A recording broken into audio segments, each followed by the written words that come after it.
This episode of We Are Libertarians is brought to you by Audible.com. Enjoy one free audiobook courtesy of We Are Libertarians. Choose from more than 100,000 audiobook titles, including works by Ron Paul, Walter Block, Murray Rothbard, and the Cato Institute. Audible.com also has audio of radio and TV programs and audio versions of magazines and newspapers. You can get the Audible app on any mobile device or download the audio to your computer. Go to audibletrial.com/WAL or head to WeareLibertarians.com and find the link to get one free month of Audible today. Welcome to We Are Libertarians for this week. I am your somewhat faithful host, Chris Spangle. To my left is the always faithful Greg Lenz. Chris, how are you? Great to have you back. I'm doing well. Hey, you over there, look at this guy. He's bald. He's Brett. Brett Bittner. How are you doing, sir? I'm doing well. It's a pleasure to be here with you guys, and my first insult? We Are Libertarians podcast. I know. Frequent listener of the program, right? Of course. I've listened to every single episode. He's already lied. Have you ever heard one? Not a single one. This Nope. is my great friend. See the kind of friends that I have. And So- doesn't he work in some sort of liberty movement or something like that? Yeah. Okay, so here's how I know Brett Bittner. Brett Bittner is the former executive director of the Libertarian Party of Georgia. He was highly successful there because he just ripped off all the ideas I had as the executive director of the Libertarian Party of Indiana. That's true, but I made them all better. That's right. I made all of them better. Because while I am an idea man, I am not an execution man. As subscribers to this podcast lately have seen. And we'll address that soon here in a minute. Did something drop? It sounded like a metal gold thing that just fell off. Oh, shh. Crank call. Mr. Brett Bittner, you are now in Indiana. You have left the Libertarian Party of Georgia. Yep, a month ago. Yep. Right. And how do you feel? Pretty great. Yeah. That's usually nothing against folks in the Libertarian Party or the Libertarian Party of Georgia, but it's a pretty awesome change, and definitely for the good. So what are you doing now? I'm working with the Advocates for Self-Government and their quiz engagement program. If you've ever seen the World's Smallest Political Quiz, it's a 10-question quiz that's mashed up with the Nolan chart, where it kind of gives you an idea of where you fall on the political map outside of just a left-right, one-dimensional look at politics. It's a 2D diamond that really gives you a better grasp of where you fall on the political spectrum. Right. And you are working at the Englehart Group. Yes. You are currently using a computer that a great man once used. Well, I don't know that I would say that he was great because I'm still having trouble getting updates because I haven't figured out how Macs work. He is sitting in a chair that a great man once sat in. Yeah, but I had to switch chairs because that one just wasn't working out for me. You did what? I switched the chairs. The chair in that office was magnificent. Why would you get rid of that chair? It was too low. It was too low. There was no bounce, and it had great lumbar support, and that's what you need in a good solid chair. And it was leather. Yeah. I wiped it down with leather wipes to make sure that it was properly cared for. I miss that chair. If you're not going to use it, send it my way. Well, I'm a little worried about how much you love that chair. Well, you should be if you're sitting in it. All right, so Brett Bittner moved up to Indiana and has taken my former job, mine, meaning possessive, so don't mess it up or I will hurt you. Except everything that I've taken from Chris Spangle, I will do it better. That's right, which is why you were my... it's one of the reasons I helped recommend you for the job, along with a couple other good candidates. But I'm really happy for you. Glad that you get to do it. And as a person who was the former state executive director full-time, who transitioned into that job, you're going to love it. Oh, I already do. We're 3 weeks in, and I love actually being done in the afternoon or evening and not having a candidate emergency or an affiliate emergency. Or hearing what you do wrong all of the time. Right, because you never do anything right. You're only doing the wrong things, yes. If we just explained HOPA to people more succinctly, we would have more Oh, boy. libertarians. Yeah. It really is an interesting change as you go from party politics into a job that is more think tanky. You know, the majority of what I assume you'll be doing, because obviously you'll be doing maybe something different, who knows, than what I did. I don't ask. I don't like to know about, my former jobs and their current lovers. It hurts too much. Don't even, Greg. And but you get to think about the ideas of libertarianism a lot more. You get to think about how that's being messaged, how that can be communicated to libertarians and non-libertarians. So it's really an interesting change. What are some of the differences that you've seen between just in your month, or as you've been thinking about the job? Like, what are some of the differences between party politics within the Libertarian Party and being in a think tanky type role? Because it's not really a think tank, but it's sort of like that. Well, I think I have a lot more freedom in terms of what I can say and how I can share things. As we'll even discuss later in the issues that we have to talk about tonight, there's a point where when you're the face of a group or an organization or a movement, where you're always afraid that you're going to tarnish their reputation, or you're going to say something out of turn, or you're going to say something that doesn't quite fit with what everybody within that organization feels. Right. When you're representing hundreds of members or thousands of members across the country, because for many people you are the only representative of the Libertarian Party that people know.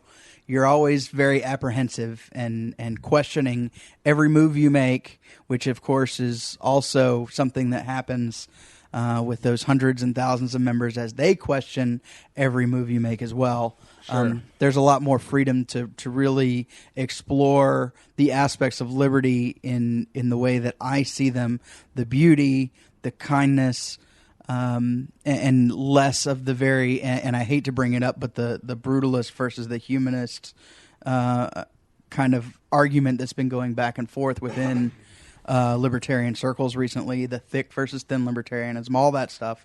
You really do get to focus on the good that liberty can bring, and that's really where I'm working right now. And in addition to the advocates, I'm also working on a side project called The Kind Libertarian, which really focuses on the super good, very encouraging, very enthusiastic, something that I have. It's just a passion project that I'm working on with a few friends from Georgia and some folks up here in Indiana, and it's just something to really help bring people around to the ideas of liberty from what it can do for you, and to encourage those of us who are libertarians that have kind of been beaten down by all of the negative that we get.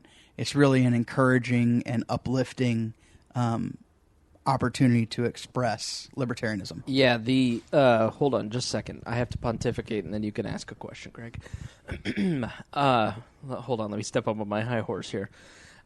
I really loved the transition, because party politics, and you see this in We Are Libertarians. If you go back and you listen to the early episodes of the show, and you listen when basically all the episodes before Greg, and you listen to those shows when it was Galt, Creighton, and I, it was more party-focused, more politics-focused, and that was because it was part of the Libertarian Party. And then when I left to take that job, I took We Are Libertarians with me, and really because they weren't going to do anything with it. And I've launched the website, started to do some of my own things, because then I could find people that I mostly agree with.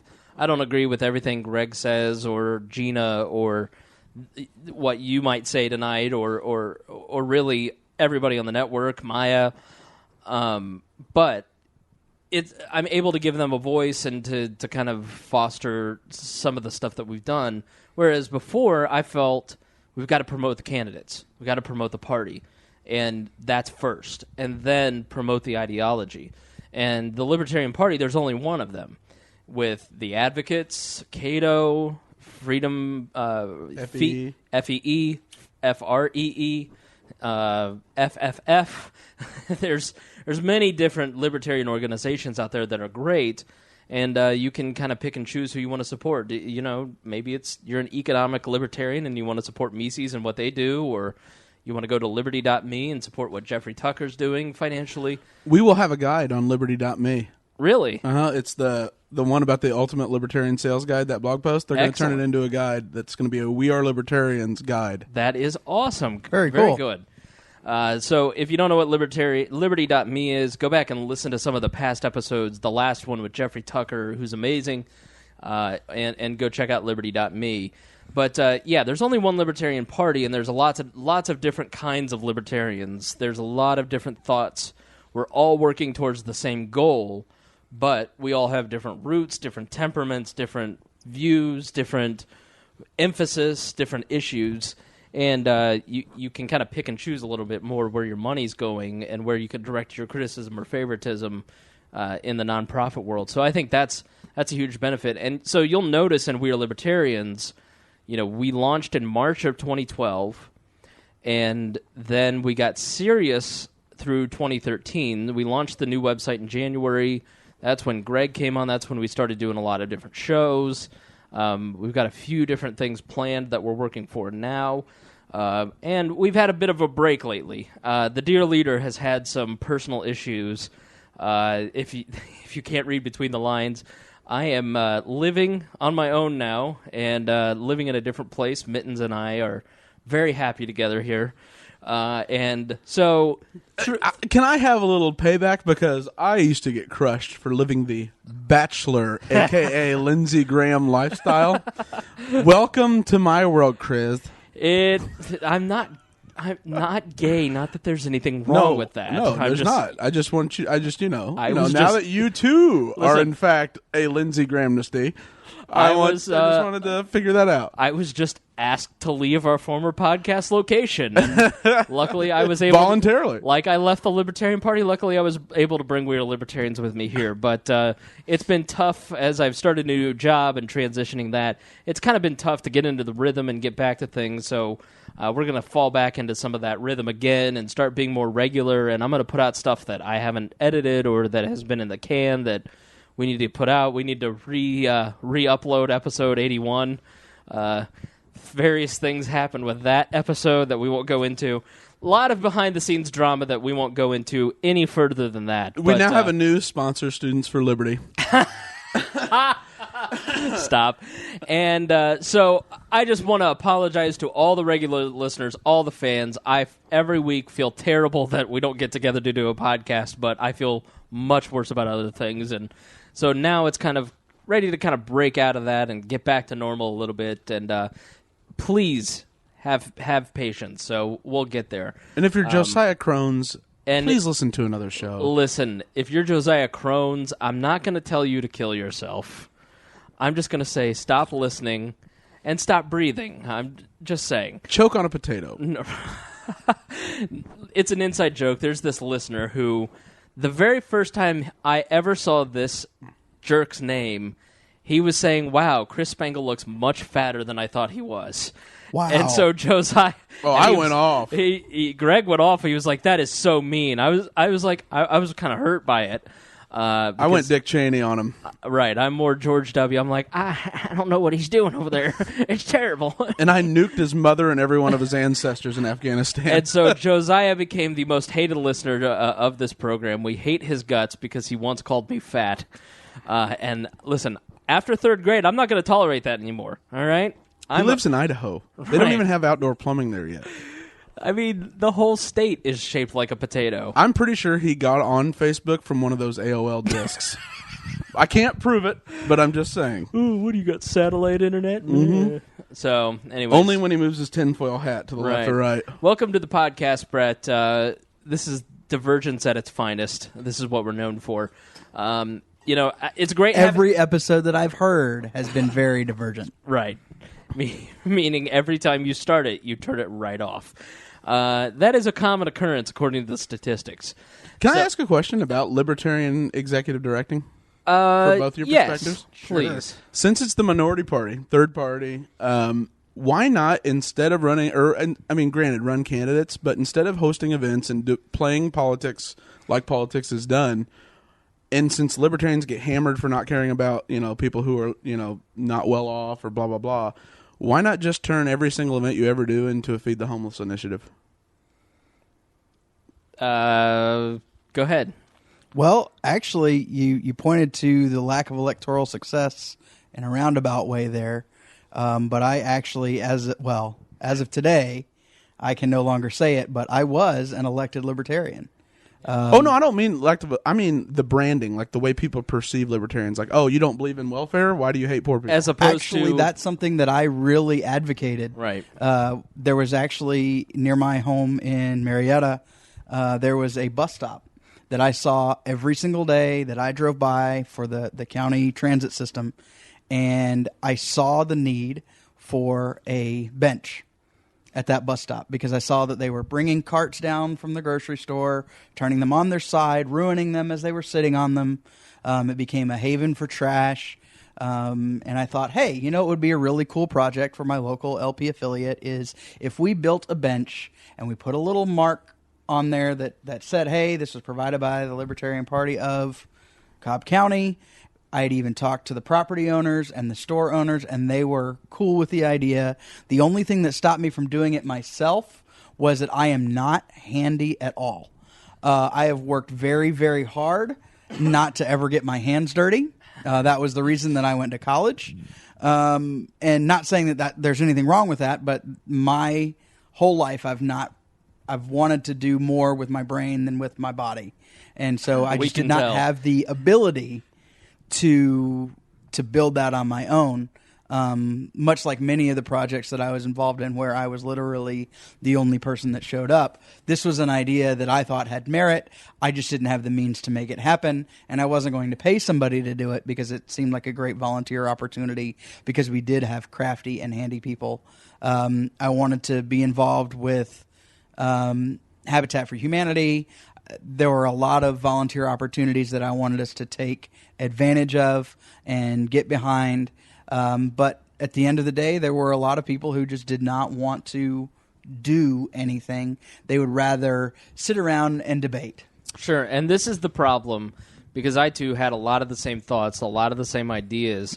And I think that if you work in it full-time, you think that way. You think, okay, what is going to get us the best press? What is going to make the most impact in our community? What is going to branch out and reach a different group of people? Because, I go to Libertarian meetings and it's all white people. Or I go to Libertarians and it's all computer programmers. Or I go to Libertarian meetings and it's all X or Y or Z. And it's because the people that go to those meetings invite their friends, and their friends, it's birds of a feather that flock together. And so getting out and getting involved in the community, doing charity and wearing T-shirts that say Libertarian Party of whatever is something that Marion County here in Indianapolis did. They did a lot of that. They did an annual, a couple different annual charity things and made it clear that it was from the Libertarian Party and publicized that.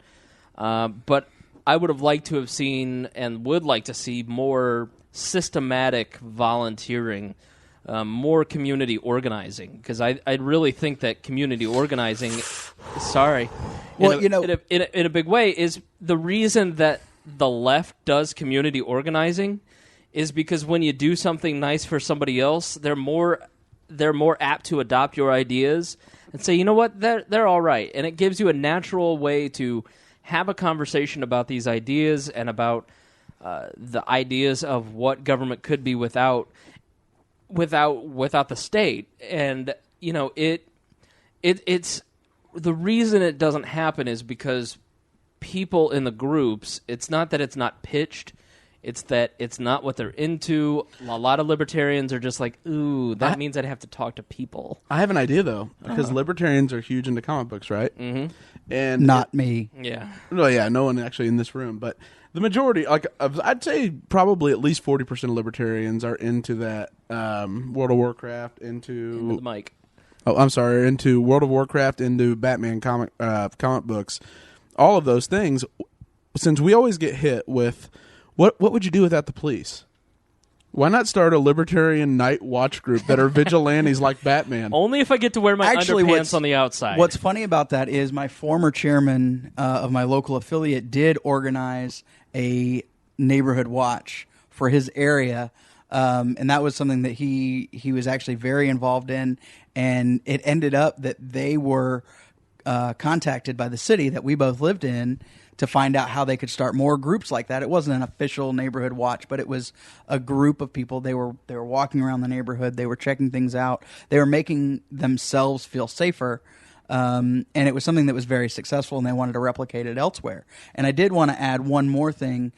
I may not have been successful in having libertarians under the banner of Libertarian Party participate in some of those things, but as a candidate and as an elected official, I did do a significant amount of that because I had more control, more emphasis, more drive behind it, and I was able to inspire libertarians to do things like a back-to-school school supplies drive, where instead of, we hear on a lot of the right-wing talk radio where they decry and detest the idea that when a child comes into a kindergarten classroom that all of their school supplies are kind of put in one communal box and doled out as they're needed throughout the school year.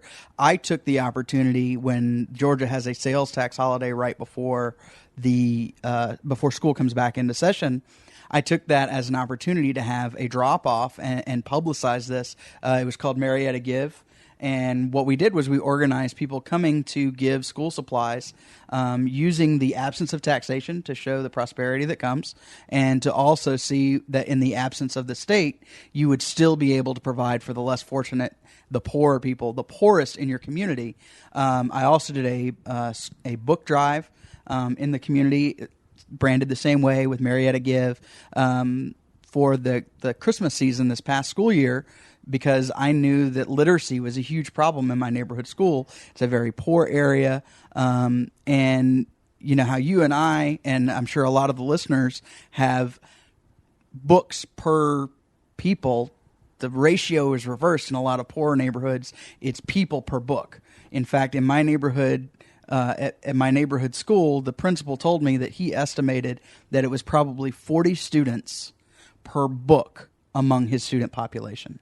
So we were able to bring together donations. People went to the used bookstore and purchased books.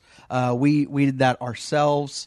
And we were able to provide 210 students at that school with a book to take home over Christmas break when they wouldn't have any contact with the school, because I thought it was important, and I didn't care what the book was about. I didn't care what language it was in, because it was a very heavily Hispanic area, so Spanish is a very strong language there. But it was an opportunity for us to touch children in the community in a good way, not in a creepy way, but to give them an opportunity to really have to increase their literacy, to increase their reading skills. And again, it was done.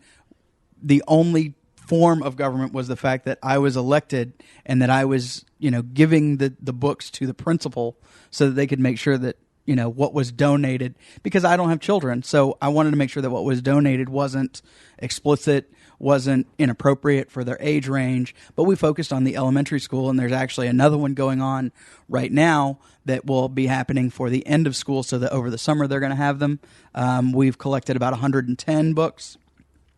And when I return later this month, as everything gets moved up here to Indiana, we'll actually be giving those books to the local principal to distribute to the kids that really, really do need them. And so I think that when you see stuff like that, you're going to see, everybody knows that I'm a libertarian. Everybody knows about those things that I did. It was praised by everybody. And the thing is they could have done it themselves, but it took a libertarian who saw that in the absence of government, you could do it. What it comes down to is it's a personality problem in the libertarian movement, and I'll just be real honest, because I'm like this, and I'm sure most of the people listening are like this. It's uncomfortable to go out and volunteer. It's uncomfortable to go out and meet the people, shake the babies, kiss the hands. Wait. Well, and a lot of that has to do with personality. There are a lot of introverts in the Libertarian Party and the Libertarian movement. Other problem is laziness. That is a problem, and so too. sometimes I think that we just make an excuse for ourselves because We're all just a little bit introverted. We're social media killers, though. Right. But the fact is there's a lot of people who want to do that armchair quarterbacking. They want to be the fantasy football players. They don't want to be Emmitt Smith. They want to pick Emmitt Smith for their fantasy football team. And we need people like Brett who just see a need and go and fill it. They don't form a committee to figure out how it's going to get done. They don't talk around in circles. I mean, there's a lot of... You know what I see a lot of times in libertarian circles? There's this great old poem. Anybody could have done it, but nobody could have seen it. It's like about a chicken, and I posted it one time, and you reposted it, Brett, where it's about these chickens where anybody could have done it, but somebody didn't do it. So everybody thought that anybody was going to do it, and I'll try and find it and repost it. But there's a lot of if we form a committee. Or if we get together at a business meeting and talk about some of these things, that is equal to it actually being done. And that's just not the case. You've got to just do it and stop. I'm a get-it-done type of person. If I see a need, I just do it. I'm not going to ask somebody. And if I can't do it, or if I know somebody who has better skills at doing something, I'll call and ask them to do it. You just got to communicate with people. You got to see those needs. And you just got to be the proactive person that says, this needs filled. Can I do it? No. Who can do it? How can I help assist that person do it? And so while we are introverts and we like to say that we're introverted, a lot of libertarians are just lazy as hell. And they just want to talk about doing stuff. They want to talk about libertarianism. I know it's hilarious because we're on a podcast right now talking about doing stuff. And like Brett and I have earned our stripes, but... I can tell you right now, we're not doing anything right now other than talking about it. But you do it on a daily basis. I have a different. He's got job these now. cats. I've got cats. I've got crying. Crying is my new best friend. No. Well, it does help that I'm alone in a strange land, right? And have been for the last couple of weeks, and look to be for the next couple of weeks. But yeah. So you got to kind of like I'm in a season in my life where. I'm not done with politics, direct action politics forever. I'll never run for office, but I certainly have built up a lot of skills and knowledge that I can help assist campaigns, talk with candidates, train people, do this, But right now, I just kind of need to not focus on that stuff, not do those sorts of things. And I think there are a lot of people who you get burned out. I did it for 10 years. I did it day to day, in and out, grinded it out. For 4 years at the Libertarian Party and did everything.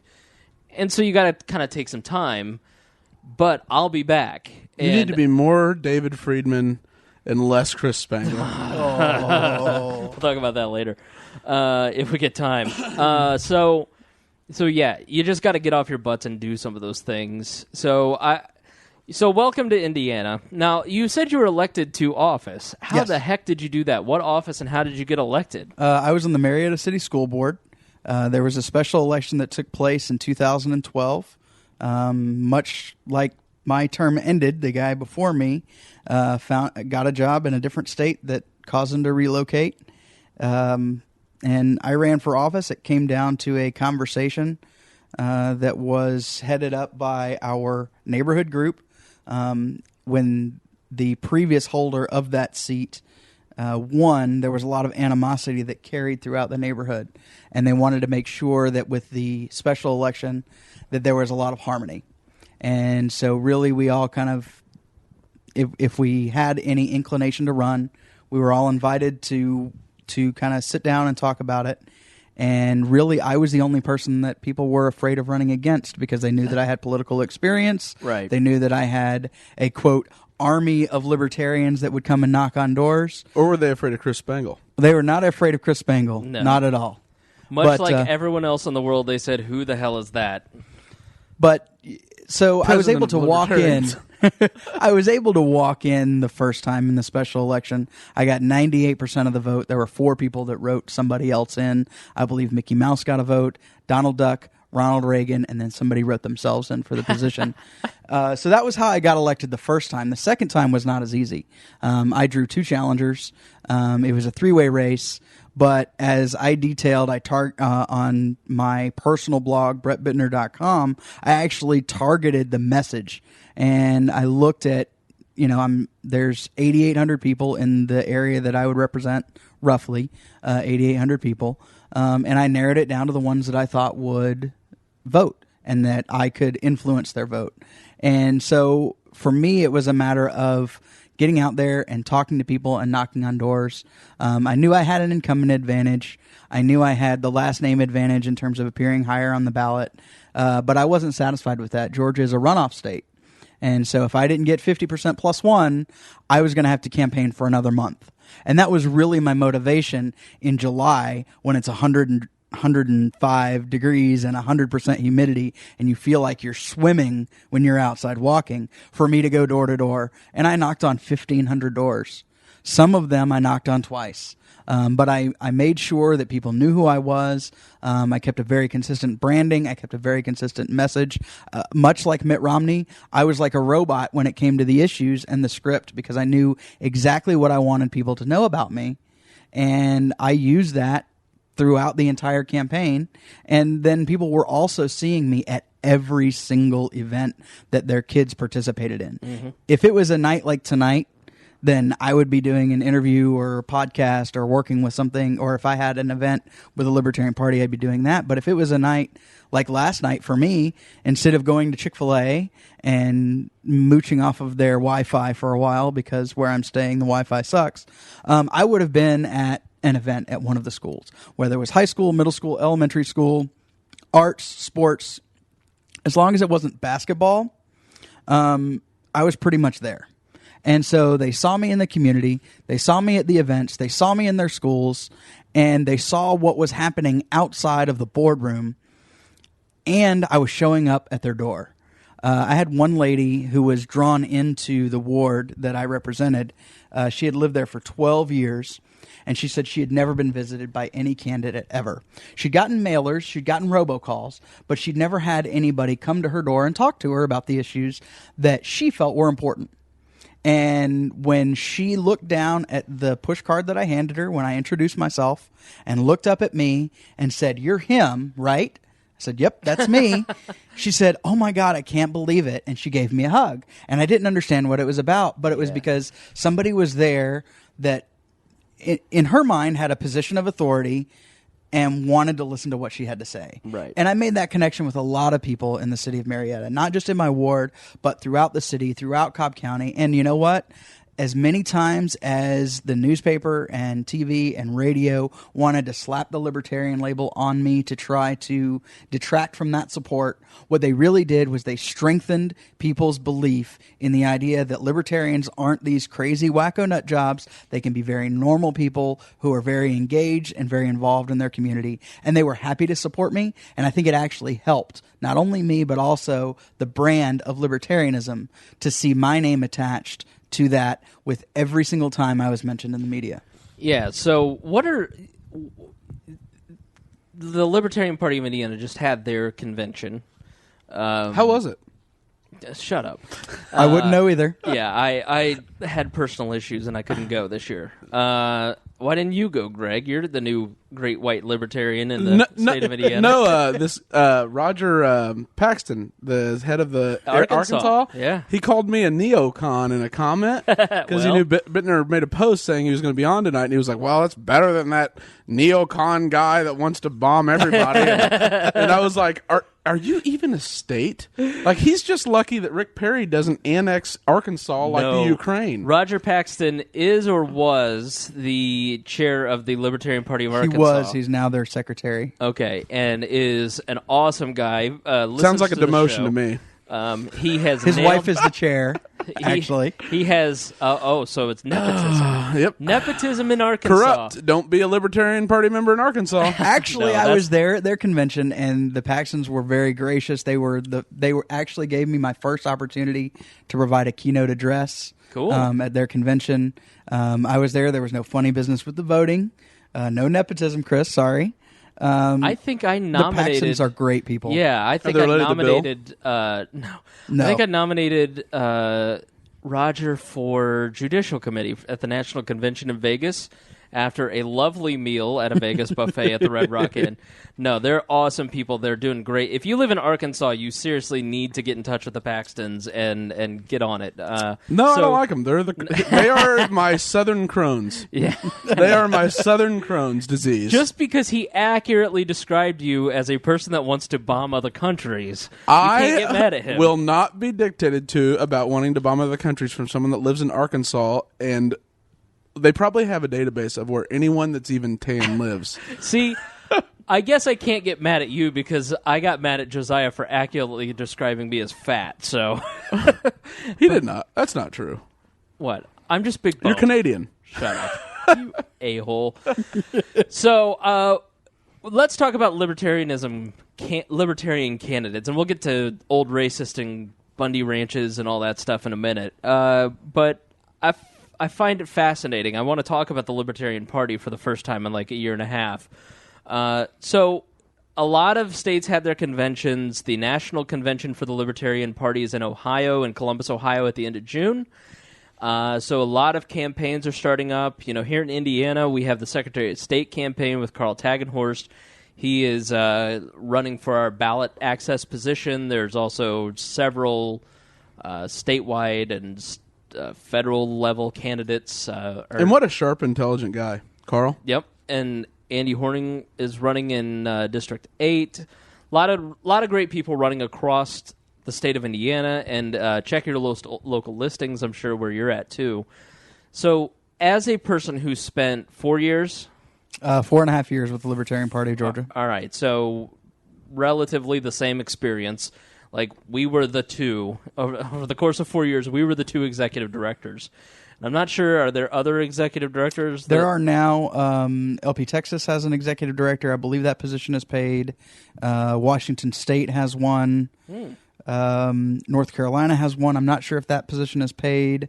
I did do some work for the Libertarian Party of North Carolina in 2012 and 2013 to really kickstart some of their initiatives and get them really going in a positive direction after they had some leadership changes. And I want to say that there's another Western state that has... Colorado has a really big party. Colorado has a strong party, maybe, or I know that California always has some form of staff. So, yeah, so they're few and far between. So as a person who has trained a lot of candidates, talked to a lot of candidates, let's talk about the good and let's talk about the bad. Okay. Let's start with the bad. What are some of the don'ts that candidates should do if they're running for office? Some of the don'ts. Well, the first don't that I have, and everybody in Georgia is going to expect me to say this, do not, under any circumstances, wear a Hawaiian shirt to a statewide televised debate on purpose. I'm not going to name names, but that was probably the most furious I've ever been. It took place in October of 2010. My reaction... It was probably the most angry, the most furious, just the most pissed off I've ever been in my entire life in public. And I let the emotions of that get out there. So everybody knows what I'm talking about that is involved in Georgia. I won't name names about who it was. But that was one of the things. The other thing is... Let's talk about that, because there's a strong impulse amongst independent candidates, libertarian candidates, minority party candidates, to draw attention to themselves. Yeah, they think that gimmicks are going to win. Gimmicks are going to win because if they can just get attention, then people will hear how great their ideas are. And that's a weird impulse, because if you see somebody, it's you can be different. Like... I'm the guy who helped with Rupert Bonham's campaign, who ran for Survivor. You know, he ran for governor. He was on Survivor. You can be different, but you still got to fit within people's perception of what that job that you're applying for. But the difference with Rupert was this, and I actually, when I first met Rupert, he's a friend, so I'm not going to say what I really thought at first. But I thought that it was more of that gimmicky nonsense. I thought the beard and the tie-dye, that it was stupid. And then I walked down the street with him in downtown Indianapolis during the Super Bowl week in 2012. When it was here. When it was here in Indy, and I was here, and I was working on his campaign a little bit, and I was thinking, oh, great, this is another stupid campaign that's doing something gimmicky, and my goal the first week was to Chris Spangle him into shaving the beard and not wearing tie-dye. And then we went to lunch one day at the Arby's that was down the street from his campaign office. And it took an hour and a half to get there. I had budgeted 15 minutes to walk there and back, including the time to get the food, and it took us over an hour and a half. Yeah. Because people stopped and they saw him and they recognized him. There were people that were running across the street in front of cars that were coming at them just so they would have the opportunity to say hello, shake his hand, and have their picture taken. Mm-hmm. I got to be an amazing camera phone photographer during the time that I worked with Rupert, and that is the exception. Sure. It is not the rule. He has a name ID. He has a brand, and I didn't know it because I wasn't a Survivor fan then. I am now, but I wasn't then. The other part of it is he had substance, and people would wait in line anywhere from 15 to 60 minutes. I mean, there was at one point at a Pride Festival in Lafayette where people were waiting almost 90 minutes consistently throughout the evening to meet Rupert, talk to him, get his autograph. What other Libertarian candidate gets a line that long of people who can be talked to, can have literature put in their hands? We talked to hundreds and hundreds of people about the Libertarian message at events like Pride festivals where people are politically minded, but it's not a political event necessarily, and you're there supporting them. It just was a great opportunity for us to spend 20 minutes just pounding people for donations to sell T-shirts so they'll take our brand with them, and also to put the world's smallest political quiz in their hand.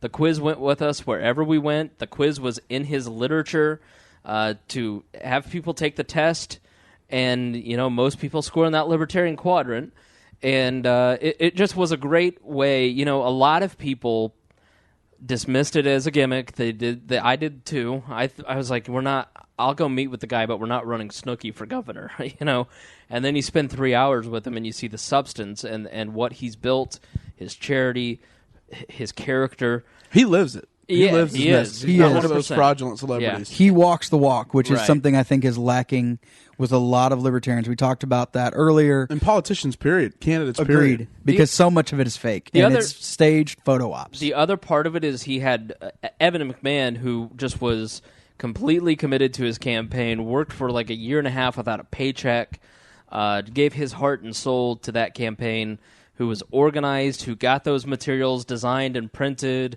got the website out there, guided Rupert, molded him. We had practice debates. There are candidates like Andy Horning who shine in the debate, and people walk away going, I really like that guy.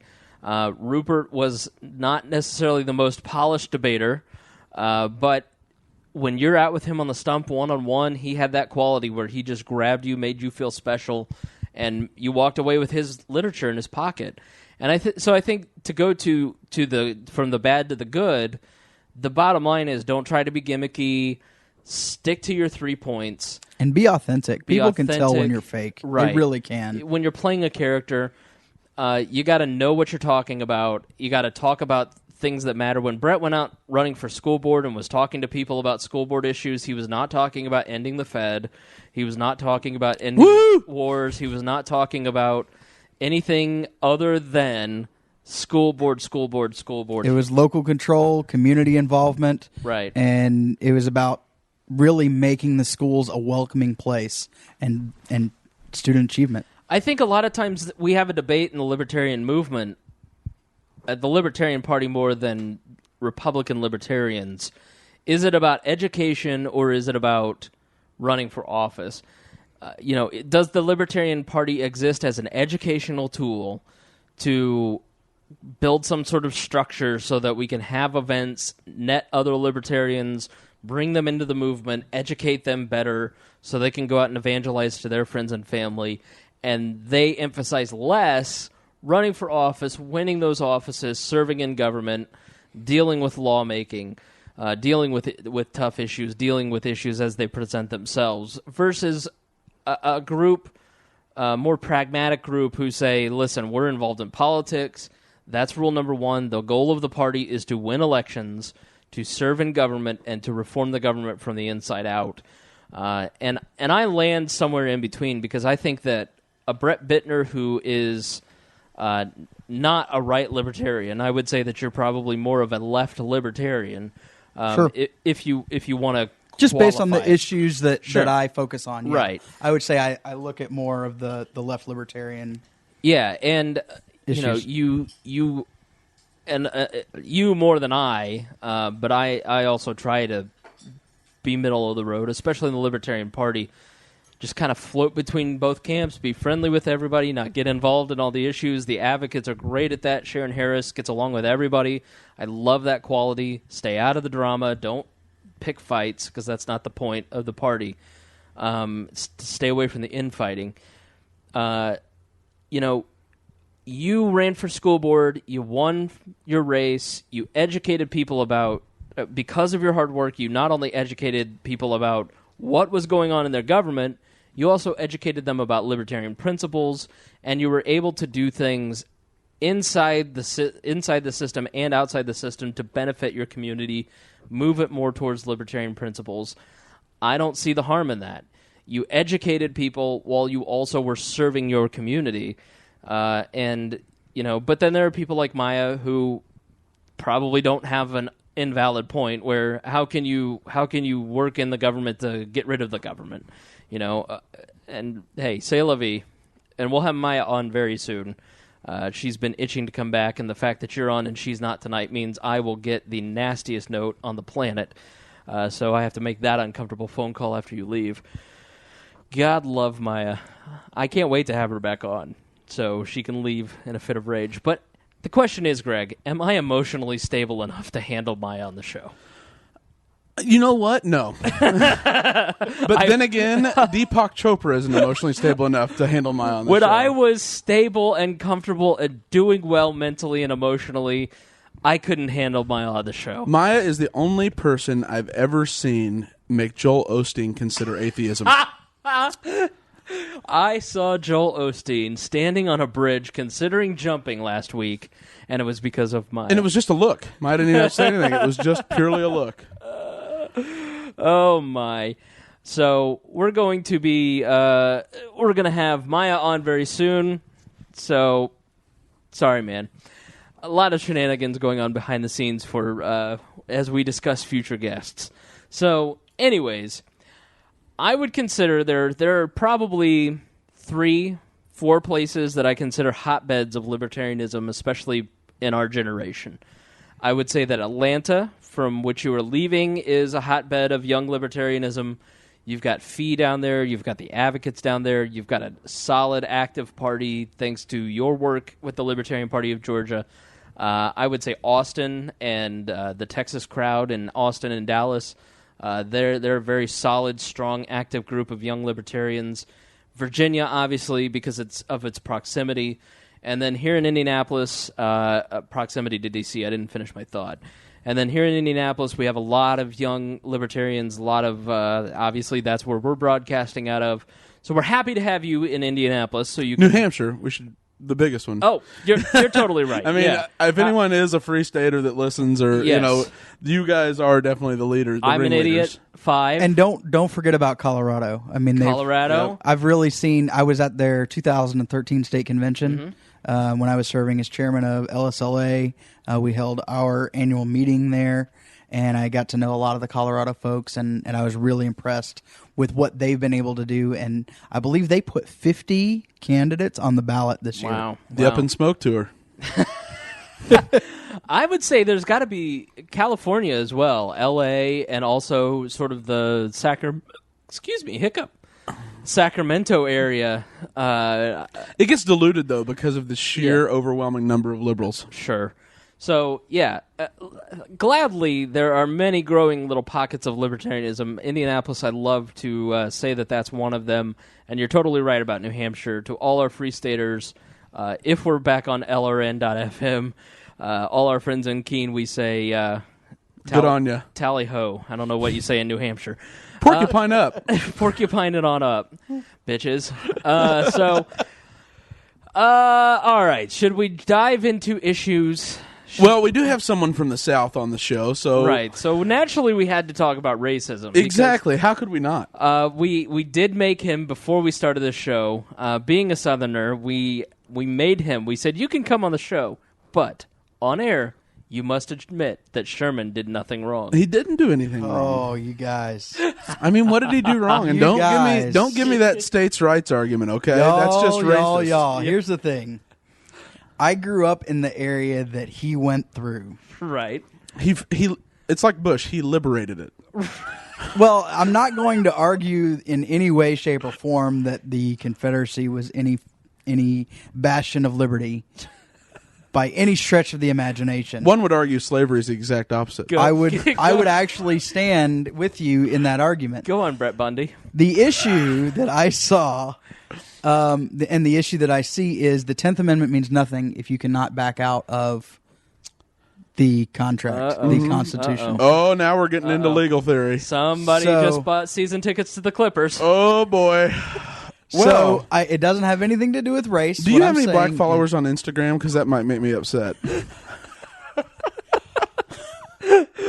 I'm not even sure what that means. Donald Sterling, the Lake. That's the conversation. It's the whole issue. His minority sidekick taped it when he was yelling at her for being friends with minorities on Instagram. Ah, Magic Johnson, yes. Who actually has a Bridgescape charter school in Georgia that I am very friends with the superintendent of. Very good friends with. Name dropper. Monica Henson is the superintendent, and she'll probably end up listening just because I was on the show, so I want to make sure that she knows that she knows magic.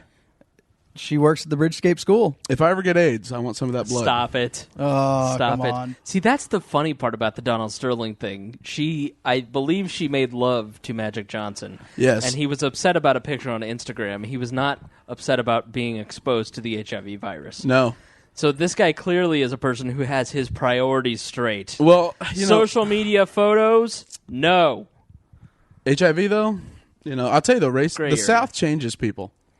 It changes people. No. Sorry, Brett, we're trolling you so hard, but it's what we do to first-time guests. Listen. This is the gauntlet, my friend. This is what you have to get through. We're going to call you a racist. We're going to call you... we're going to... It won't be the first time. Test you. So,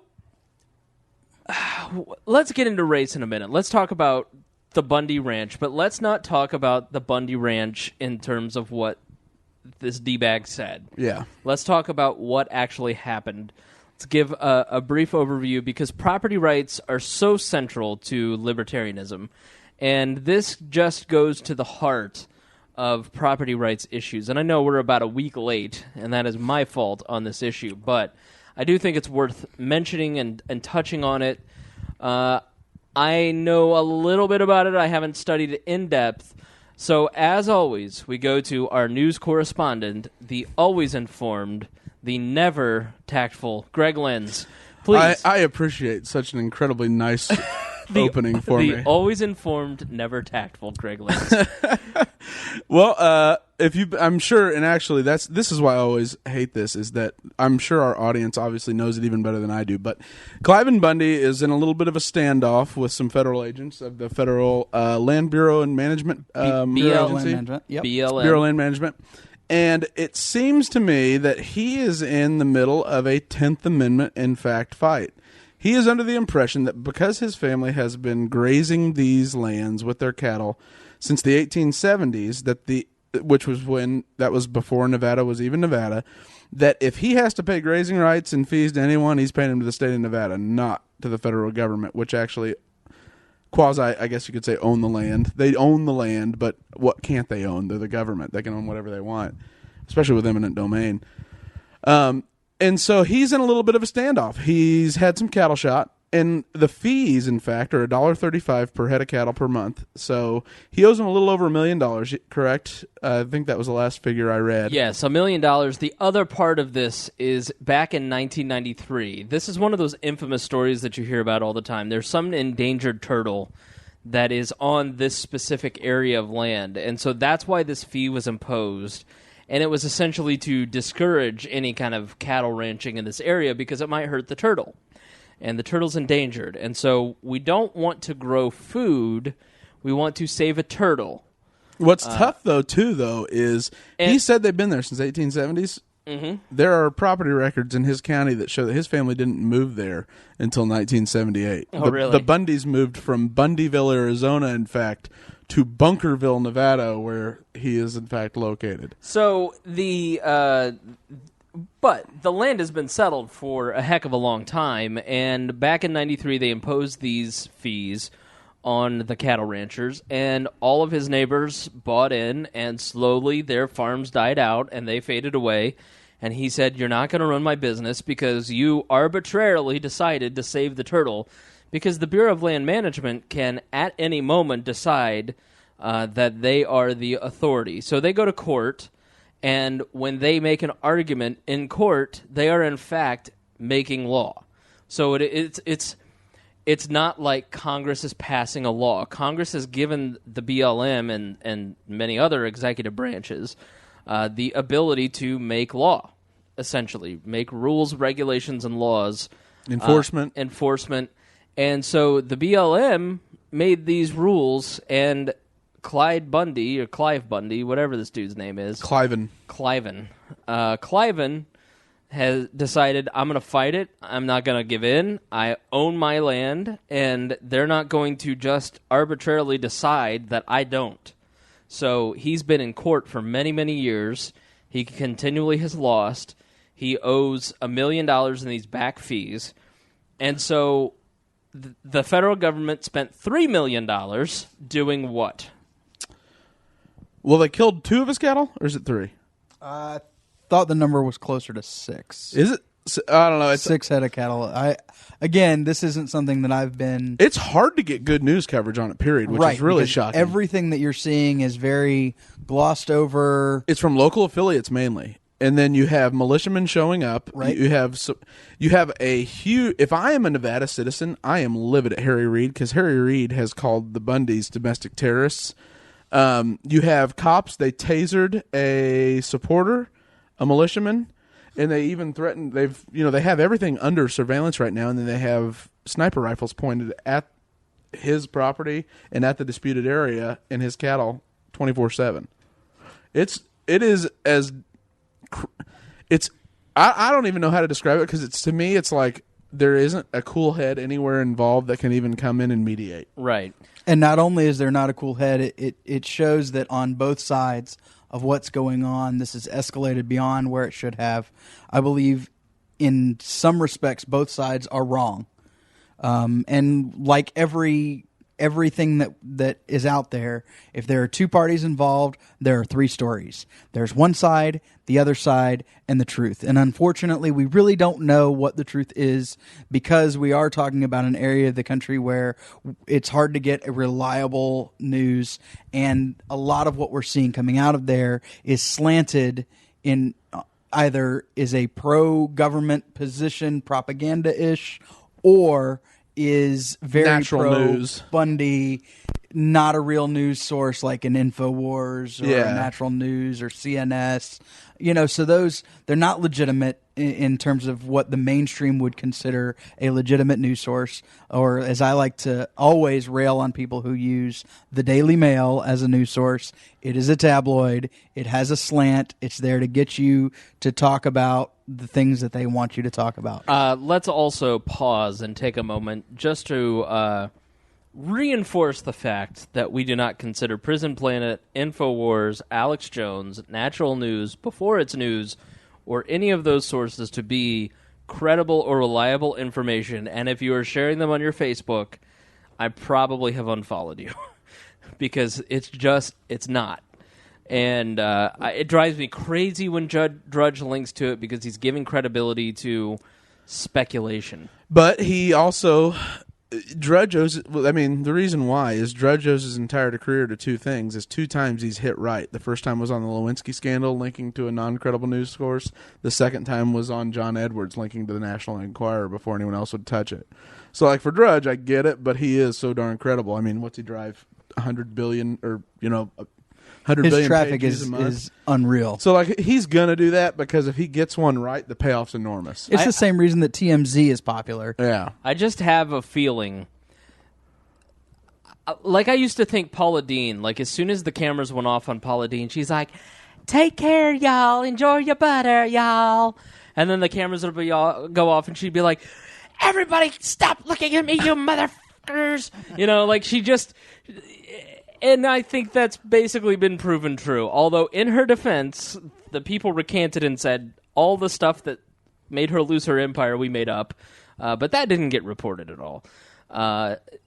The feeling I have with Alex Jones is that he's completely disingenuous and that he is using this to milk it for money and he is taking advantage of people who believe him. Yes. And he exploits people. The perfect example of that is what he did with the supposed interview that Charlie Sheen had with Barack Obama. This was probably 2008, 2009. The winning years? It was unreal. Right. How many people he strung along with that. And then you go through the entire quote-unquote interview that, of course, everybody believed because Charlie Sheen at the time was a pretty big hotshot celebrity. Of course he's going to be able to get into the same room as the president, and he might even be able to talk about some of these things. And then you get down to the bottom and you find out that it was all fake. Right. That is the biggest example. That is the one that, for me, there's nothing that he can do to redeem himself after that came out. I will say, the dude is an entertainer. He knows how to hold an audience. He knows how to get attention, and he has built a media empire that is unparalleled outside of the major networks. Now, he's done it with salacious information and half-truths. He panders, man. Right, but I respect the cut of this guy's jib, okay? I'm just saying. He's a capitalist. I wish that Wall had that kind of jib, okay? Meaning money.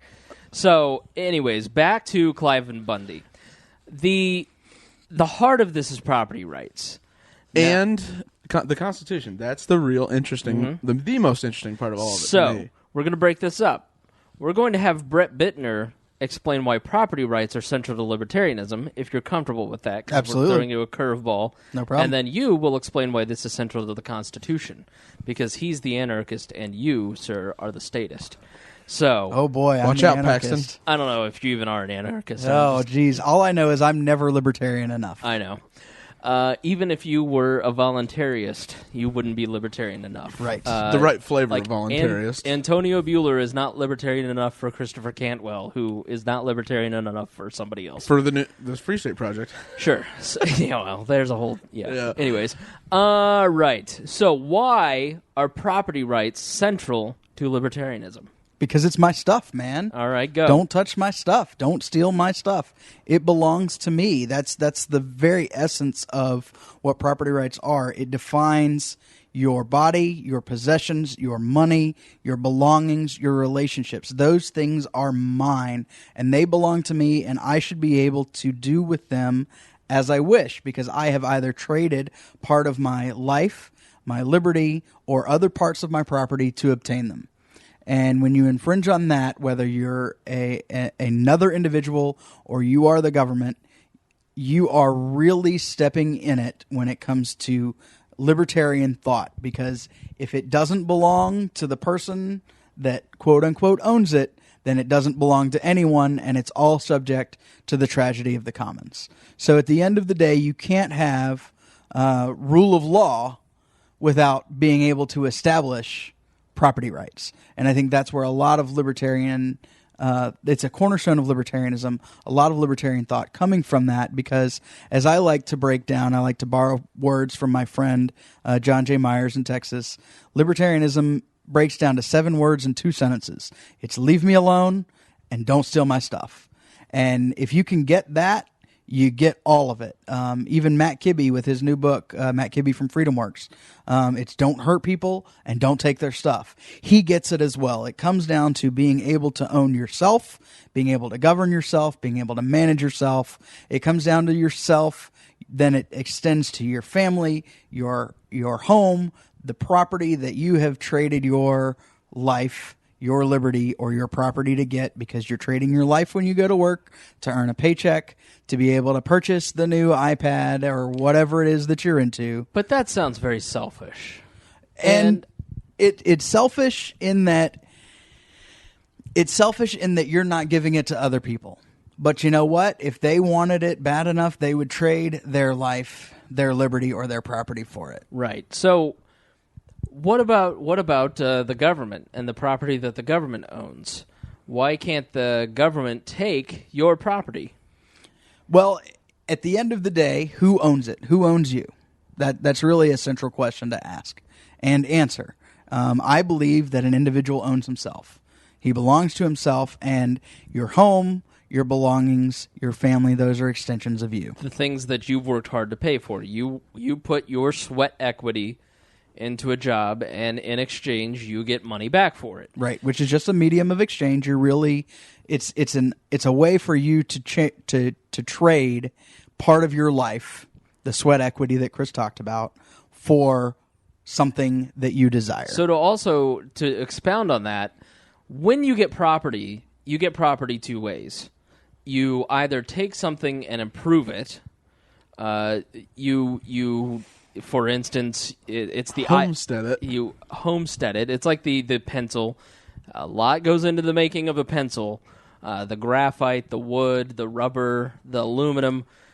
You don't own all those things.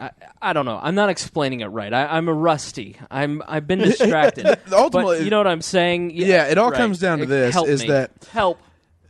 The libertarian perspective starts here, and it starts with the homestead principle. In that, because I am using this property that I consider mine to its most productive use, it is in fact mine. But you have to be very careful with that, because there are people in government who would say, but you aren't using it for its highest and best use. In the view of that individual or the that collective. entity. Right. Which, since libertarians, the individual is the social unit of analysis, it is purely your perspective. Sure. So the way that property is gained, there's two ways. There's the exchanging of money. You either trade goods or you exchange time for money, and then you go and exchange your money for goods, or you take something and you improve it. You homestead a land that was open, that was claimed by no one, and you build a house on it. So you improve the value of the land, and that becomes your property. Government doesn't own property. Government claims it for itself or takes it from other people. When the government, on behalf of the collective. On behalf of the collective. This isn't. You can't argue with it. When you collect taxes, you are taking money from people who worked for that money. So it is now May 1st. We have spent the last January, February, March, April, the last 4 months working for the government. All those 4 months of work that you put in to earn money went to some level of government. See, the South did win. And then the next rest of the year, you get to keep all that money. So, except for sales taxes and some of the other aspects of grazing fees that aren't considered. Right. User fees as well. Right. And so the problem with the Bureau of Land Management is that Clive and Bundy bought this land, settled this land, improved the land, made it better, took an interest in the land. He has a vested interest in making sure that his land is in tip-top shape so he can raise his cattle. So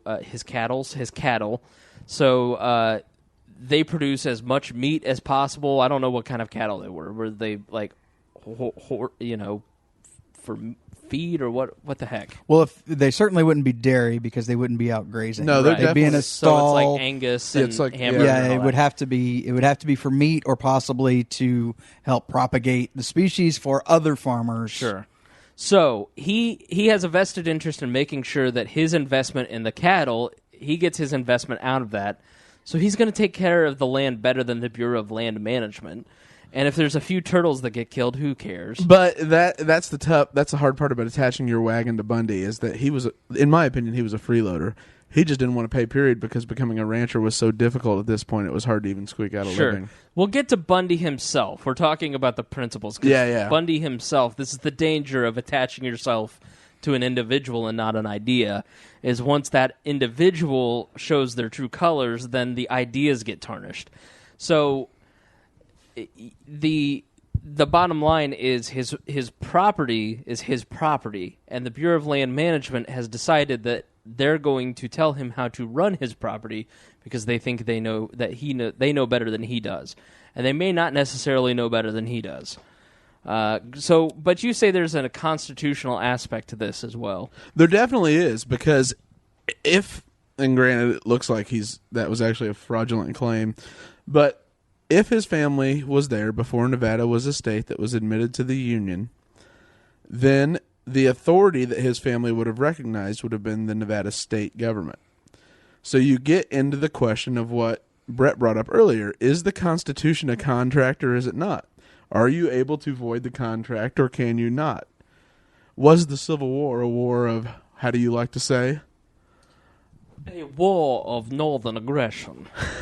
Does that sound familiar to you, Brett? I might have heard it a time or two or 100 million times. It was a war of northern aggression. Although they don't say it quite that poorly. You, sir, have never been to Savannah. This is my Savannah accent. And it's not even close. Get this guy a mint julep.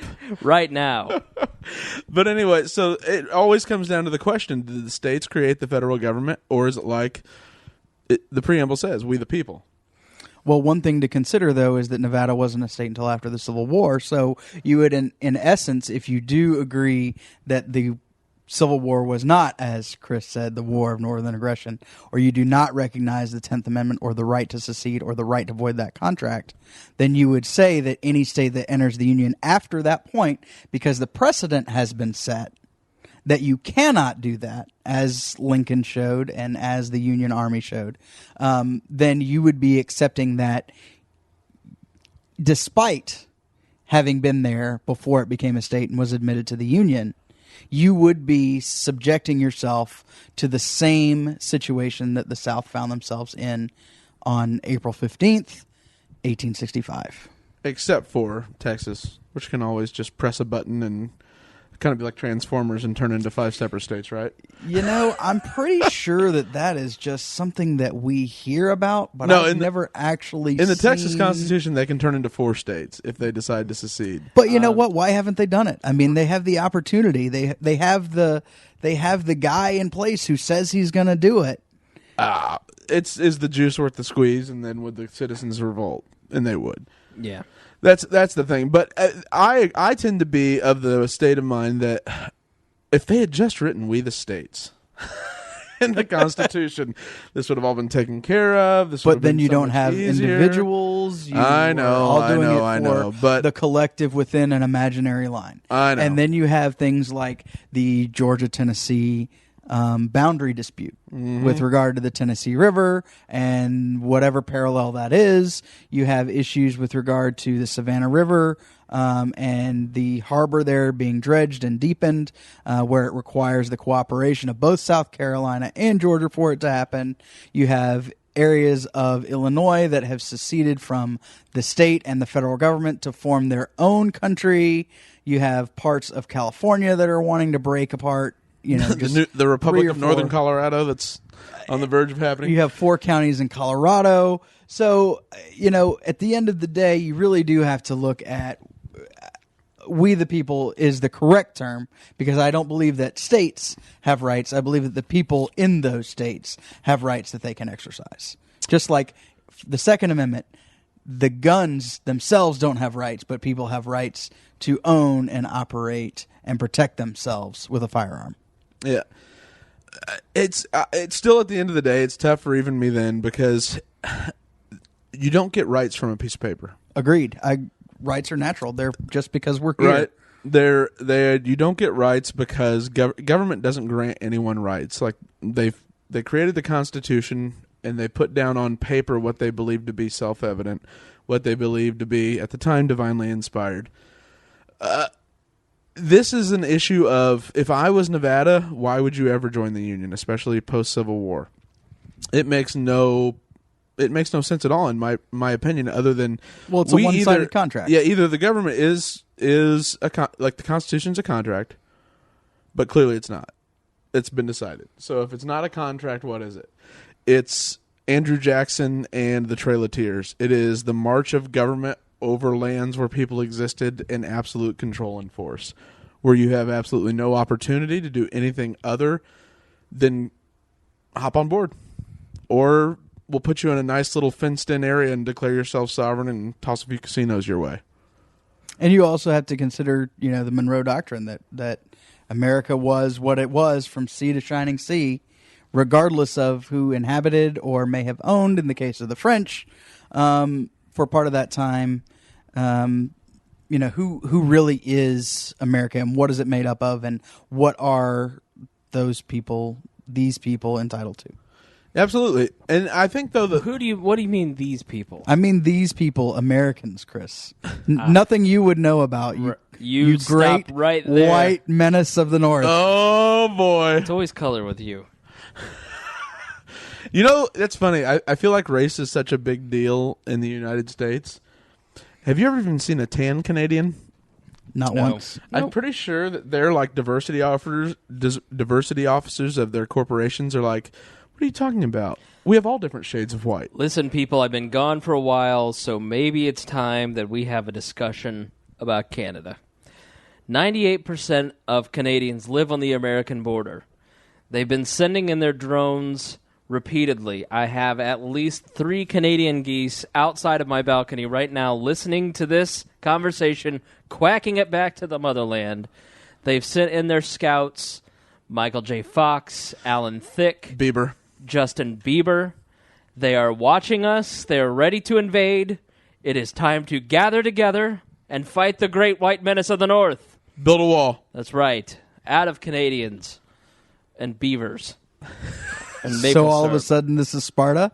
That's right. That's right. These bastards must be dealt with. They have to be dealt with because they're trying to come here. What greater cover for Chris to take? Have you ever had Canadian food? I don't think so.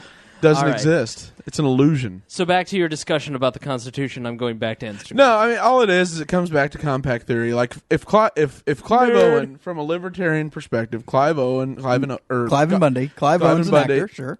Clive Owen is a great actor, but Clive Bundy is not a great actor. But it comes back to if his family was there, blah blah blah blah blah.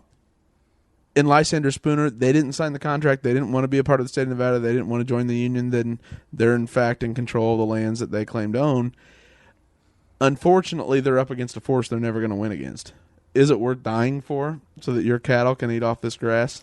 Well, and to be fair, the militia aren't exactly heroes there. They strategically placed women to be in front of them so that if they were fired upon, they were going to have defenseless, unarmed women be the first ones to be taken down. That does not sound very brave. It is certainly not chivalrous, no, as those of us from the South can attest. Can we talk about the nuts for a minute? Because, the Bundy thing is just sort of this canary in the coal mine in some ways. And I know that the people who are itching for a fight with the federal government, meaning, bring on Ruby Ridge and Waco and all that.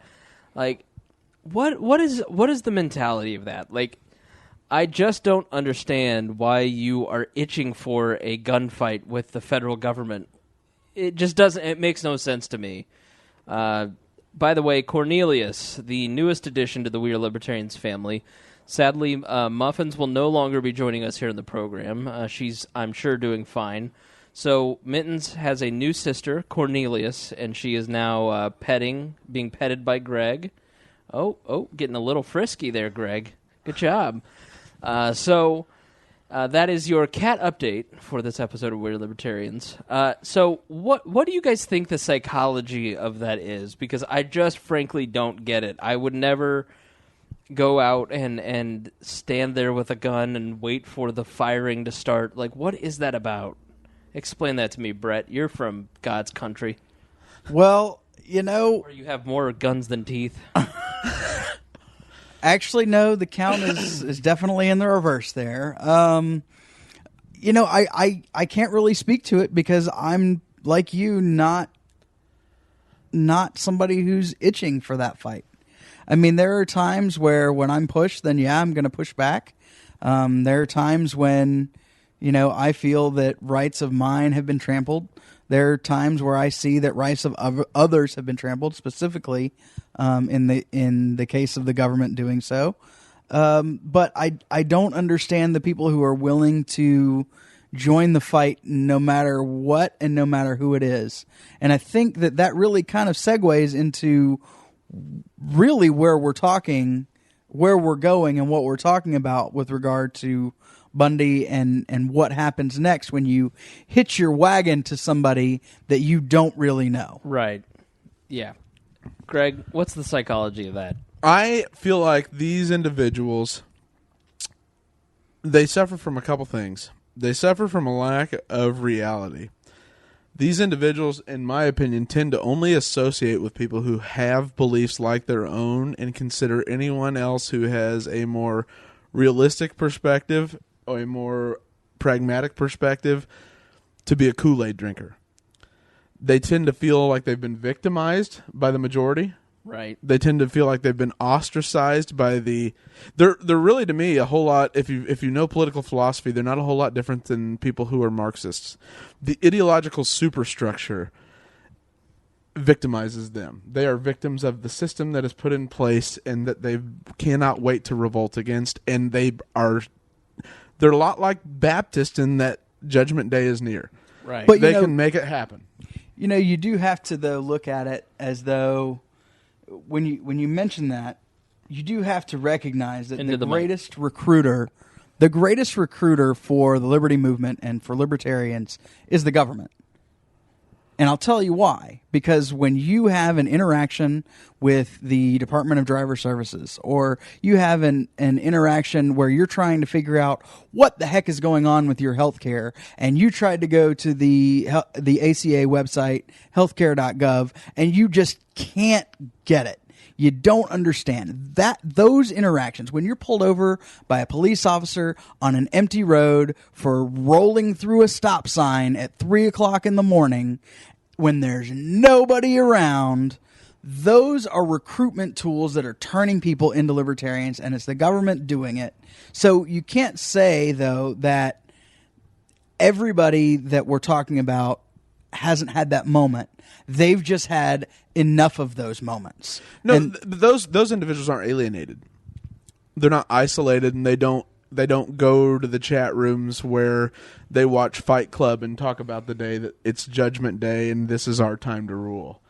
Right. There is you've talked about it a million times, the anarchist temperament or mindset, that there are a group of individuals who feel that the overthrow is near. They feel like Judgment Day is near, that our currency is bound to collapse, civil society will fall in on itself, we will go back to being self-sufficient, subsistent, one-on-one little pontoons. Soon we'll get into Jeffrey Tuckel's article about brutalism, and he's started a firestorm within the libertarian movement of brutalists versus, what did you say, humanitarianism, yeah. Yeah, where, some libertarians want to bring out the best qualities of libertarianism. Jeffrey Tucker's one of those guys, when you hear him talk, you want to live in his world.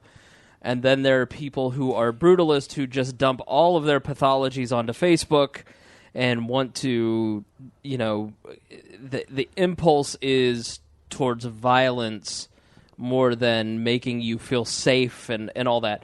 And there is a group called Libertarian Brutalists. If you go to this Facebook group, it is the 4chan of the libertarian movement. It is unbelievable. It is hilarious. Now I know where I'm going when I leave here. Greg and I fight it to hilarious. It's all tongue-in-cheek. I think it was started by Christopher Cantwell. Yeah. As sort of a revolt, because now a group of people who do not like to be labeled have been labeled, and so now they're violently fighting back against being called violent. I'm not brutalist. I petted this cat. Right. You know? So, yeah. So, I get it, because there certainly are people who just, they wear you out. But they're martyrs. They're looking Right. for their moment to be the hero, to rise to the occasion. They want that spotlight, even they don't want to talk about it in a deep, dark place. Right. They don't bring up in their chat room on the deep web. But they very much are looking for that opportunity to be the savior of the human race. So, final thoughts on that before we move on to the man himself, an old white racist. Brett's here? I'm only 34, Greg. I'm not old. I am kidding, my friend. All right, so we have this audio clip. So who else was surprised? So Nevada rancher, I'm reading the description from Washington Post here. Cliven Bundy is at the years-long dispute with the BLM. On Saturday, April 19th, he gave a news conference to, You can tell how much dear leader cares I'm right boring now. myself right now. No, I've just been up since 4 a.m. and it's 9:19 now. I'm tired. So Tell me more about retail politics in Boone County. Yeah. All right. So Cliven Bundy said the following. So what I'm testifying to you, I was in the Watts riot. I seen the beginning fire, and I seen that last fire.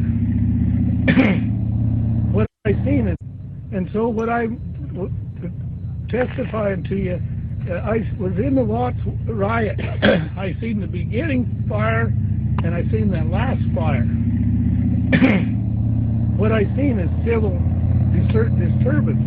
People are not happy. People are thinking they don't have their freedoms and don't have these things, and they didn't have them.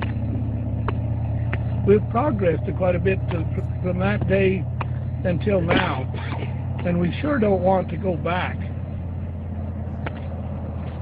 We sure don't want these colored people to have to go back to that point. We sure don't want these Mexican people to go back to that point. And we can make a difference right now by taking care of some of these bureaucracies and do it in a peaceful way. Let me talk to you about the Mexicans. But these are just things I know about the Negro. I want to tell you one more thing I know about the Negro. When I go through Las Vegas, North Las Vegas, and I would see these little government houses, and in front of that government house, the door was usually open, and the older people and the kids, and there's always at least a half a dozen people sitting on the porch. They didn't have nothing to do. They didn't have nothing for their kids to do. They didn't have nothing for their young girls to do. And because they were basically on government subsidy, and so now what do? They abort their young children. They put their young men in jail because they never learned how to pick cotton. And I've often wondered, are they better off as slaves picking cotton, having family life and doing things, or are they better off under government subsidy? Transfer. They just transferred it, that's all. Yeah, they didn't get no more freedom. They got less freedom. They had less family alive, and their happiness, you could see in their faces, they weren't happy sitting on that concrete sidewalk. Down there, they were probably growing their turnips. So that's all government. That's not freedom. Now let me talk about the Spanish people. You know, I understand that they come over here against our Constitution and cross our borders. But they're here, and they're people. And I've worked side by side a lot of them. Don't tell me they don't work, and don't tell me they don't pay taxes. Mm-hmm. And don't tell me they don't have better family structures than most of us white people. When you see those Mexican families, they're together, they're picnic together, they're spending their time together, and I'll tell you, in my way of thinking, they're awful nice people. And we need to have those people join us and be with us, not come to our party. All right, so many of you may have not heard the whole clip. Many of you may have heard that at Thanksgiving from your Uncle Donnie. It's funny you mentioned that. Greg, what are your... let's go to our racist-in-chief here. Well, and I mean, I listened to that clip, and I really only can think one thing, and then that is in retrospect, Brett, do you wish you would have chosen your words more carefully? You know... Sorry, buddy. You're new. Let's... It's horrific. Dude. I just think they might have been better off slaves. No. That is never... No. That is never going to work. What the I sat through this once. I went to see Monticello in Charlottesville, Virginia, and the tour guide got a question from one of the fellow tourists about Thomas Jefferson's owning slaves. And she gave the response, well, it was because the very first slave he bought, he granted his freedom and he went off to New Orleans to be a chef, and he ended up starving to death and dying. And so that's why he wouldn't grant freedom to any other slaves he ever had, because he cared about them so much. Right. And I was like, oh my God. People probably won't come here anymore. Like, that was hugely offensive. It just, you listen to him and you go, like, there's nothing you can do to fix that guy. He's like this Donald Sterling guy, the Clippers owner, who inexplicably is talking to his 20-something girlfriend who is half Asian, half black, telling her not to talk to black people and not show off her that she's friends with black people on Instagram, and yet she's half black. Like, the mind of a racist, I guess we can't figure out. Like, this, you listen to Clive and Bundy and you go, no, nobody would be better as a slave. Like, there's some people where you're just like, there is no redeeming you whatsoever. Like, there's no coming back from that, buddy. But Donald Sterling the Clippers owner, doesn't strike me as the type of guy that would even ask what nationality that girl was. She was walking by. Sure. She was just passing through his life. He doesn't want to hear her life story.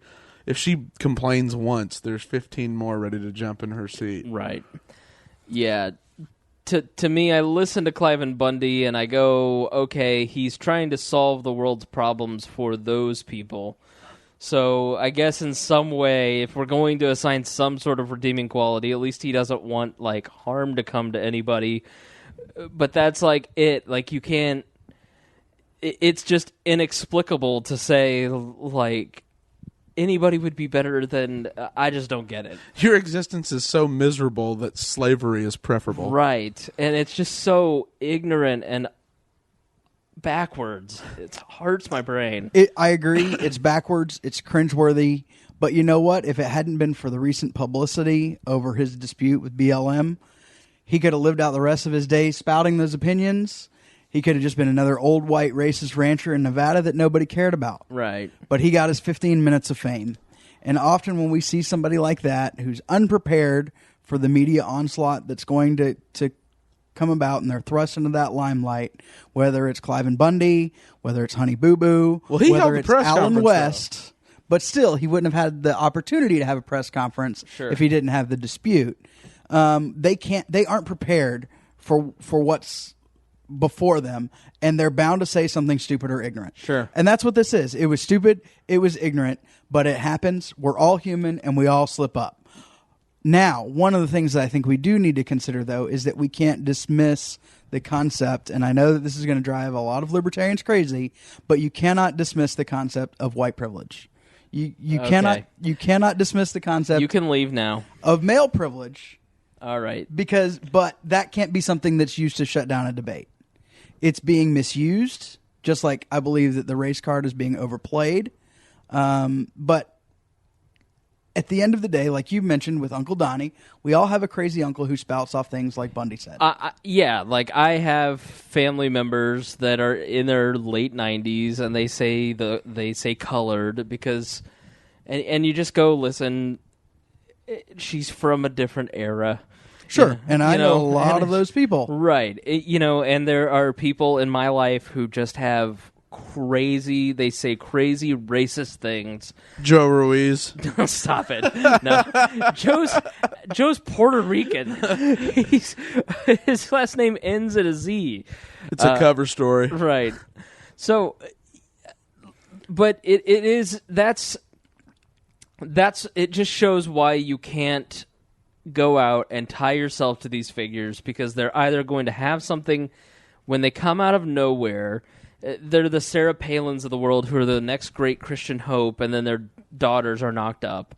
It just, nobody leads a perfect life. And right. So you've got to tie your movement and your victories to ideas and to tactic and to strategies, and not to people, because people are imperfect. I think you're exactly right. It's one thing, you see some of the parallels in what Bundy said to some of the things that, say, Walter Williams has said, or that Thomas Sowell has said. And they come at it from being able to say it because they're a part of an open and honest dialogue about race in this country. But that is something that none of us in this room apparently have a place in modern society to be able to have an open and honest dialogue. I don't know. Charles Murray... It's like Cliven Bundy was just reading from Charles Murray and doing a very poor translation of it, where Charles Murray is coming at the Watts riots and some of the programs on minority communities. He's coming at it from an academic, scientific studies position, research, whereas Cliven Bundy is coming, I used to see them black people on the porch, and that just means that all black people are like that. It's like... it's a little bit different. It reminds me of the Duck Dynasty thing. Well, right. I remember they were happy as can be when we were all in the fields together. Right. Oh, wish you would have spoken to a PR agent before you decided to do that. Right. And again, it goes back to what I said. There are people in defense of Phil Robertson, he was talking about his personal experience, the people that he came in personal contact with. He was not saying that the experience of all this race was this in this time period. He was saying the people that were as poor as I was, but of a different color in that time period, were this. Now, he was intimating that that maybe the whole racism thing was overblown. They had it figured out, right? Whereas Cliven Bundy's saying, like, listen, they all just need to get a job. It's like, oh boy. I'll tell you though, this is something he did have nice words for the Spanish people. But this is something that's been fought for a long time. I don't know if you remember Senator Daniel Patrick Moynihan. Do you remember him from New York? Mm-hmm. He wrote that controversial Moynihan report, which said that he had essentially linked the breakdown of African American nuclear family when measured by what would you say, white Anglo-Saxon Protestant standards. It was the father not having to be accountable and stay with the family because of the rise of the entitlement state, which led to the breakdown of the African American nuclear family unit. And that report was met by racism from Al Sharpton. It was met from racism by Jesse Jackson. It was met by everybody. And at the time, he was Deputy Assistant Secretary of the Department of Labor. So he was a no-name. He wasn't a big-name politician. But that plagued him his entire life. His entire life. And all he tried to do was be unafraid of difficult questions. Yep. But if you're in the game of politics, double standards exist. The more you fight it, the more you're destined to obscurity. I mean, there's a couple observations that I've had. Just first is Facebook friends. Libertarians have this weird tendency. Let me do the other one first, because then I think it will explain why libertarians feel the way that they feel about these sorts of issues. I posed the question to Greg, if this guy went out and beat this woman, or if he went out and killed somebody with his car, or even killed somebody with a gun, do you think that he'd be losing the Clippers? Probably not. Well, take a look at some of the things that don't get you kicked out of the NBA. Apparently, you can choke out your coach. Right. You can punch a fellow player. You can draw guns over gambling debts in the locker room. Or you can fight with fans and only be suspended for 50 games. Ray Lewis killed a guy, and he's a Hall of Famer. Lance Stevenson pushed his pregnant girlfriend down the floor, and now he's the starting shooting guard on the Indiana Pacers. So, I mean, Right. there is, it seems like this is a bit of overkill for the Sterling situation. But at the end of the day, he did, as part of a private organization, which the NBA is, he did agree to the contracts. He did agree, as the owner, to abide by the bylaws. essentially the bylaws, Sure. the Constitution, whatever it is that the NBA is governed by. He agreed to that, and he knew that there is at some point that he could be held accountable and held to that. Now, here's my point. We as libertarians believe in the non-aggression principle. So you can say whatever crazy crap you want. You can believe whatever crazy crap you want, as long as you're not forcing your opinion on others. If you're Clive Bundy and you think that slavery is okay, or that people would be better off in slavery, say that all you want. But the second that you try to force someone into slavery, that is a different story, because you are physically harming another person. If you're hitting another person, if you're murdering a person, if you're How about assaulting... a mile-wide fire from Chattanooga to Savannah? Listen, that's different, okay? No, I'm joking. So if you lie, if you commit fraud in a business dealing, if you steal from someone, you are taking their property or you are harming their physical person. Libertarians find that to be offensive. I find human trafficking and sex slavery to be way more of an issue that we ought to be discussing and that we should be disgusted by. Like, I applaud President Obama for shining a light using celebrities, whatever means he has necessary, on sexual assault, because that's the kind of stuff that we ought to be talking about, that we ought to be shaming people for. James Winston, this quarterback, he raped a girl. It didn't get investigated whatsoever, but now he's in trouble for stealing crab legs. Allegedly raped a girl. Allegedly, whatever. This is my podcast. He raped a girl. What a racist to assume that a young black quarterback raped a girl without giving him allegedly. Whatever. Interesting. Canada changed you, my friend. I'm just saying, it never got... Now to these stolen crab legs, apparently he's this great felon. I mean, he didn't get shamed whatsoever. He's going to go to the NFL. He won the Heisman Trophy after all of this stuff allegedly surfaced. I mean, it just blows my mind that an opinion that is countercultural is what really bunches our panties up. That's what and so I see that in that point being made on social media by libertarians, and they do it poorly, so it comes across like they're supporting this Sterling guy, when really what they're trying to say is, like, this is not something we should be outraged by morally, because he's not physically hurting, he's not stealing, he's not defrauding. Well, hang on. You go back to some of the settlements that he had before the comment, where he's actively preventing people from having affordable housing because of their race, where he's actively pushing them away. We just wandered our way into libertarian never land. Let's avoid this like the plague. This is not where you want to wade this conversation into. What have you done? You've come on the podcast, and now you've ruined it. You went where you are not supposed to go, which is when is a psychological state of terror force, and when is it not? We're talking about property rights and how it's the foundation, and then you say it. Anyways, it doesn't matter, because Donald Sterling is a servant of the market. Sure. The Los Angeles Clippers are only able to stay in business as long as he can be the owner and functionally provide for the organization that he wants to support. Is the NBA forcing a decision on him? Yes, but he agreed to the bylaws. Exactly. Regardless, the market would have forced this onto the Clippers. Sure, you see their sponsors. A black guy would have not been willing to play for them. Doc Rivers said that after the season, he wasn't likely to stick around as the head coach. Doc Rivers is vice president of basketball operations. Yep. He's a fantastic coach. Chris Paul, Blake Griffin. Why does the Native American always get forgotten? They have several fantastic players.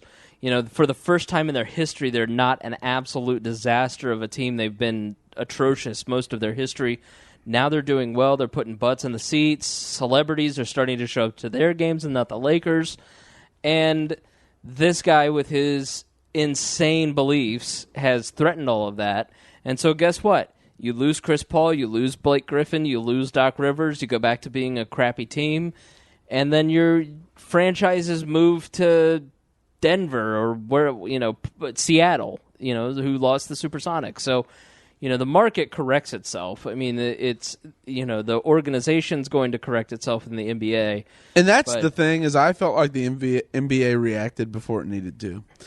Adam Silver felt a need, and this is sort of, it's not politically oriented, but Adam Silver has been essentially deputy to David Stern for many, many, many, many years within the NBA.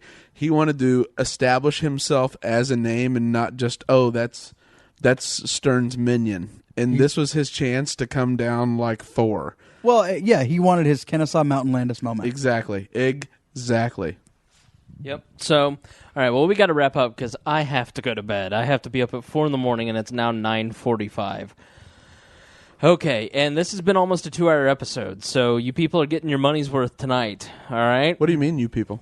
I mean, you swarthy people. You two, listen, I'm a strawberry blonde white man with blue eyes. You two, little swarthy, just saying. All right. I don't even know what swarthy means. He called me Murphy at the Young Americans for Liberty event. Murphy? You called me, when I walked in, you called me Murphy at that y'all event. You are Murphy. I don't even know what Murphy means. Does that mean like John Murtha? No, you carry a lot of mirth. Huh. You're a mirthy person. This sounds very like the Three Wise Men. Wouldn't you say he's mirthy? I think you're just making words up. Swarthy is a legitimate word. It means that you're dark complected. Oh. It's not a racially sensitive word necessarily, but yeah, Chris. So of course, it is the palest person in the room calling everybody else swarthy. Listen, guilt. I'm the president of all libertarians. I will oppress you. All right, so Brett, you are unfamiliar with the customs of this podcast. So at the very end, we give you. What are you talking about? I listened to every single episode. Stop lying to the audience and stop lying to me with your white privilege, or sort of white privilege. So don't make me go Sherman on you, bro. Right. I will come burn down your carrot patch. So at the end of the episode, we like to give you the opportunity. I don't know what a carrot patch is either. I was going to say, is he ginger and I just don't know it? You get to say whatever you'd like. You get to get up on your soapbox and rant about something that maybe we missed, that you prepared, something that you'd like to self-promote. Whatever you'd like to talk about, this is your time to shine. If you'd like Greg to go first, that would be great. All right. So, Gregory, give us your take. I'm a little disappointed because the one thing that I was so prepared to talk about and so excited to talk about, but that's okay, we can do it on another show, is this new book called Capital in the 21st Century. Mm-hmm. It is an update on Marx. It is going to, you're going to remember when this book was published, it will be as influential as Lord John Maynard Keynes' general theory that allowed governments for the first time in history to overspend because it pays for itself. This book gives license, and this isn't just within a country. This is on a global scale for the IMF, for the World Bank, for global governments to come together and start to levy wealth taxes because they're in such bad shape financially. This book grants them that license. It has been heaped with praise that it does not deserve by the likes of Paul Krugman, by the likes of former international bankers like Tim Geithner. It is absolute hogwash. Right. It's written by a Frenchman, people. Yes. And it was criticized in France for not being left enough. Exactly. And if there is, I will only take advice from a Frenchman on one thing, and that is how to surrender. And Listen, that's it. They make a nice croissant. No. Belgium right. does it better. All right. But I'm just saying, like, this is a book, and this is not being talked about a ton. The Economist has picked up on it, Business Insider, a few things, and it is. He uses academic frameworks and blah, blah, blah. He doesn't view the world like an Austrian. But this is the kind of book, and it's got the kind of critical praise that goes down as a tipping point for governments to keep themselves self-sustaining by global taxation for the first time in history. So that's what I would watch out for. The other thing is Hannah Drozdich will be on next week. Mm-hmm. I am not a scumbag Republican, but she is in fact a scumbag Republican. She is a scumbaggy Republican, and we're going to talk a little 2016 action. Gary Johnson's back in the mix. He's going to run again. And if she has any guts at all, she'll wear her Romney shirt, and I'll make fun of her for it. Right. She is a Marco Rubio fan.